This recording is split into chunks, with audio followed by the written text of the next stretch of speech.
Naannolee Oromiyaa fi Somaalii keessatti hongeen waggoota 40 darban keessatti isa hammaataadha jedhamu amma mudatee akka jiru dhaabbati gargaarsaa mootummaa Ameerikaa USAID beeksise. Qorannoo kibba bahaa Itoophiyaa fi naannoo Somaalii keessatti godhameen bu'uura jireenya horsiisee bultootaa akka ta'an horiin hedduun hanqina nyaataaf bishaaniin dhumaa jiru jedheera. Hoogganaan kominikeeshinii naannoo Somaalii Abdul Qaadir Rashid hongeen jabaan mudachuu amananii akka gabaasa USAID irratti ibsame waggaa 40 keessatti hammaataadha isa jedhamu miti jedhan miidhaa haga ammaatti qaqqabes ibsaniiru. USAID ያወጣው ሪፖርት ያልጋራም እሱን ሪፖርት gabaasa USAID baasee ani fudhadha.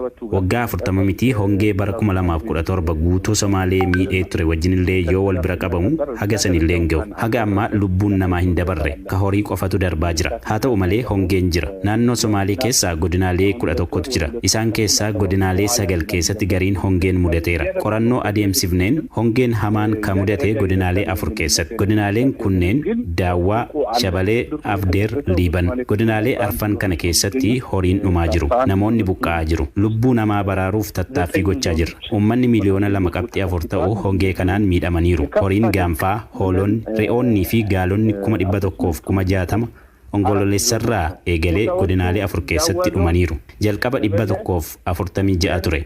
Lakkoofsichi yeroo keessa dabalaa adeemeera. Naannoo Daawwaa horiin baay'een dhumeera. Uummanni 17,000 ta'us buqqa'eera. ወደ 17,000 አካባቢ የሚሆን ህዝብ ተፈናቅሏል.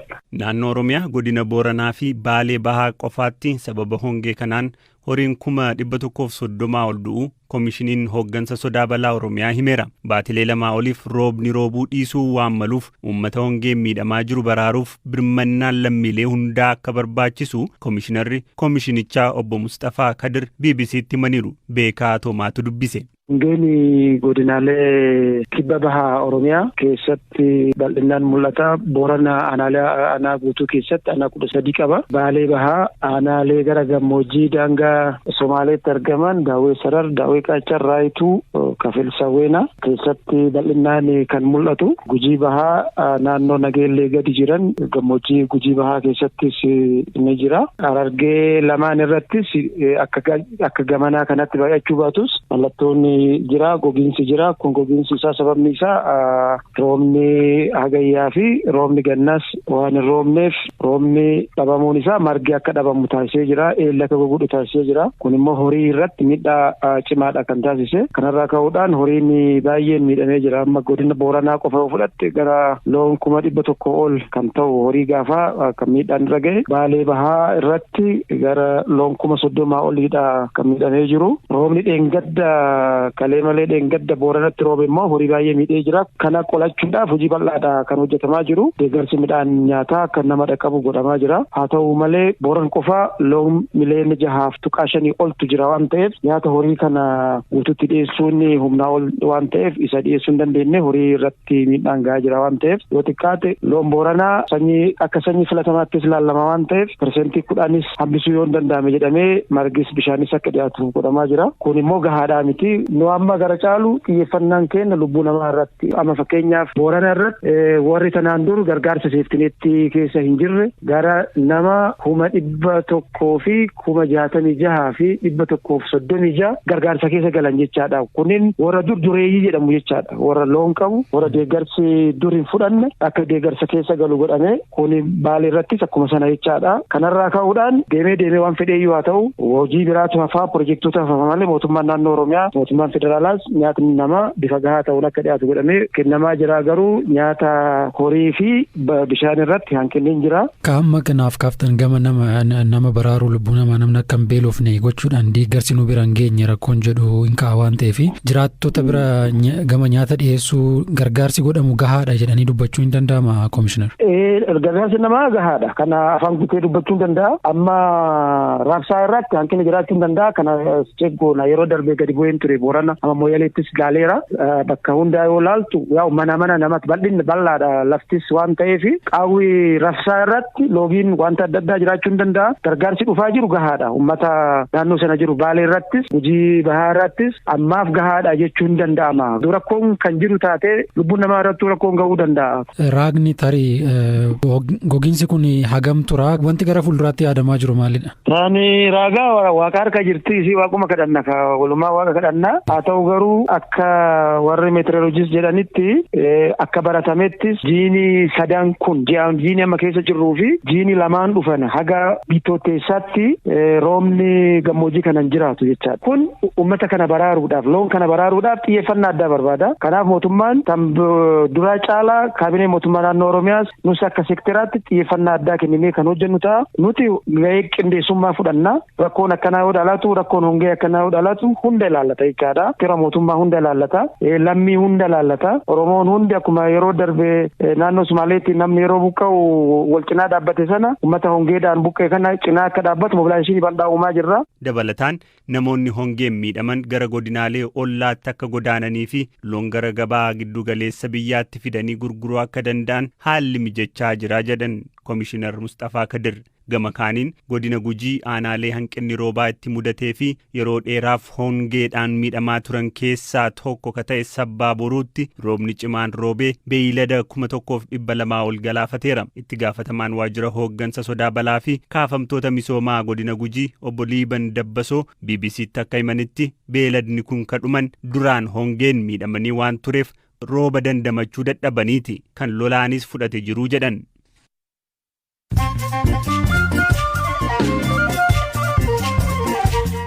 Dhaggeeffattootaa gidduutti ammoo odeessaalee gaggabaaboo muraasa.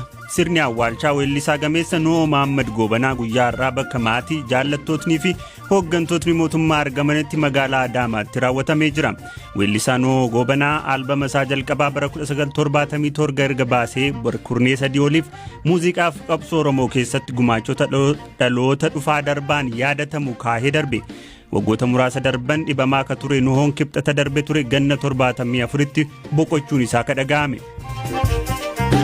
Paartiin naannoo Oromiyaa bulchuu qorannoo taasise jedheen hooggantootni paartichaa daldala jimaa fi simintoo keessa akka hin seenne mirkaneessee jedhe. Ibsa paartiin badhaadhinaa Oromiyaa gaafa roobii baaseen waa'ee ajjeechaa abbaa gadaa Karrayyuu fi kan qoratamaa jiruu fi fuulduratti akka ibsamu hime. Torban muraasa dura qondaaltonni olaanoo dhaabichaa hooggansi keessumaa kan naannoo Oromiyaa uummata tajaajiluu dhiisee daldala keessa seenee jechuun himatanii turani. Gareen kubbaa miilaa Aljeeriyaa ka shaampiyoonaa waancaa Afrikaa darbee turtee Côte d'Ivoire'n injifatamtee waancaa Afrikaa Kaameruun keessaa galte. Côte d'Ivoire Equatorial Guinea fi Sierra Leone waliin kan ramadamte Aljeeriyaan tapha 2 injifatamtee qabxii 1 qofaan ramaddii irraa darbuu dhabdee galte. Gareewwan jajjaboo keessaa galuu Gaanaatti aanee ka Aljeeriyaa rifaatuu uumeera. Magaalaa Finfinnee naannoo Boolee Atlaas jedhamutti balaa ibiddaa mudateen manneen daldalaa irratti miidhaan dhaqqabe. Abiddaarra guyyaa naannoo sa'a 8 qabate kan galgala naannoo sa'a 12 guutummaatti dhaamsuun akka danda'ame miidiyaaleen biyya keessaa gabaasaniiru. Odeessaaleen gaggabaaboo haganuma. Dhimma waraana kaaba Itiyoophiyaa irratti mana maree nageenyaa keessatti qoodamsi jiraatullee nagaa buusuuf carraan akka jiru barreessaa olaanaan dhaabbata biyyoota gamtoomanii Antooniyoo Guutereez himan. Itiyoophiyaan jiddu seentummaa alaa diduun ishee hawaasni idil-addunyaa waraanichatti xumura gochuuf akka rakkatu taasiseera jedhan BBC'tti yoo dubbatan. Beekaa Toomaa dabalatasaa isinitti hima. Roobii kaleessaa gaanfa Afrikaatti ergamaa gamtaa Afrikaa kataan pirezidantii duraanii Naayijeeriyaa Oluseegun Obasanjoo waliin waa'ee waraana Itoophiyaa mari'achuu ka himan Antooniyoo Guutereez qaamoleen waraanatti jiran lamaanuu waraana dhaabuuf sochii taasisaa akka jiran dhaga'uu isaanii himan. Kanaanis gammaduu isaanii marii Obasanjoo waliin taasisan booda ibsa baasaniin himaniiru. Obasanjoon walitti bu'iinsa waggaa caala tureef furmaata siyaasaaf dippiloomaasii qabatamaa fiduuf carraan akka jiru abdii qabaachuu natti himeera jedhan Guutereez. Har'a Kamisa BBC waliin turtii godhan aangaan UN kun Itoophiyaan jiddu seentummaa alaa diduu isheetiin hawaasni idil-addunyaa nagaa buusuuf rakkatullee amma abdiin jira jedhan. I think that what has happened in Ethiopia has been something very difficult. Akka yaadutti wanti Itoophiyaa keessatti ta'e wanta hawaasni idil addunyaa to'achuuf baay'eetti rakkatudha. Itoophiyaan yeroo hunda jiddu seentummaa alaa didaa turte. Mana maree nageenyaa keessatti waa'ee Itoophiyaa irratti qoodamiinsa ifa ta'etu jira. Kanaaf irratti hojjechuuf hunda keenyaaf salphaa hin turre. Ministeera muummee Abiyyi walqunnamaan ture. TPLF walqunnamaan ture. Obasanjoo, Uhuru Kenyaata akkasumas hooggantoota kaan addunyaarra bakka garaagaraa jiran waliin walqunnamaan ture. Amma nagaa buusuuf carraa jirutti dhiyaachaa jirra jedhee naman.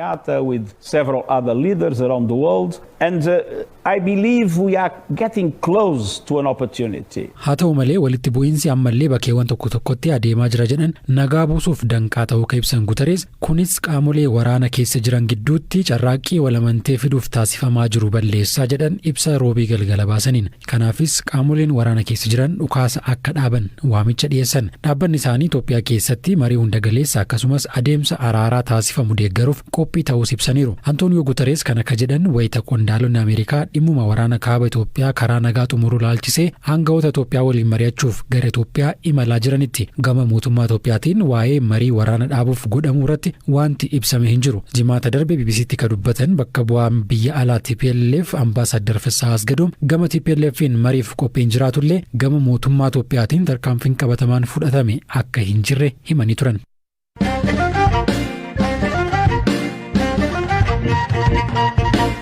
Qabeenyummaan isaa kan abbaa qabeenyaa Dinquu Dayyaasaa akka ta'e hoteeliin riizoortii Soodaree marroo lammataaf cufamuu itti gaafatamaan faayinaansii hoteela riizoortii Soodaree obbo Tasfaayee Ittuu BBCtti himan. Hoteelli kun bara 2020 keessa sababa galii mootummaa seeraan hin kaffallee fi seeraan ala lafa babal'ifate jedhuun ji'oota 7 oliif cufaa turuun ji'a onkololeessaa bara 2021 deebi'ee banamuun tajaajila kennaa ture. Obbo Tasfaayee Ittuu riizoortichi yeroo lammaffaadhaaf amma erga cufame ji'a tokko ta'eeraa jedhan maatii olaanaatu dubbise.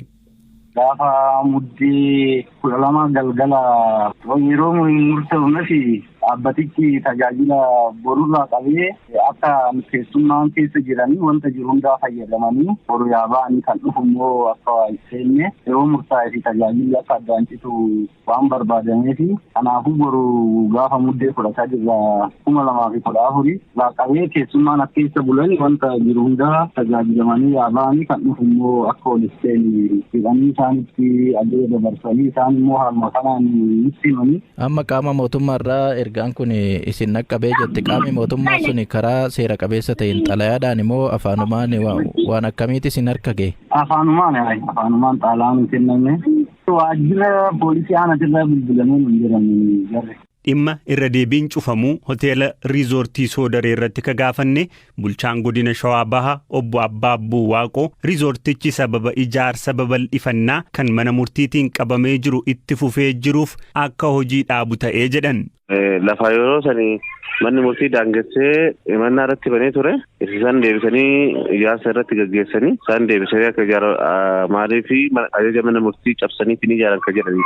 Yeroo sana akkamitti banamee ture tarii waan sun mana murtiitiin xumura hin arganne riizoortichi garuu deebi'ee akka tajaajila. Ani sammee waan amman godina kanatti erga dhufee reefu waggaa tokkodha.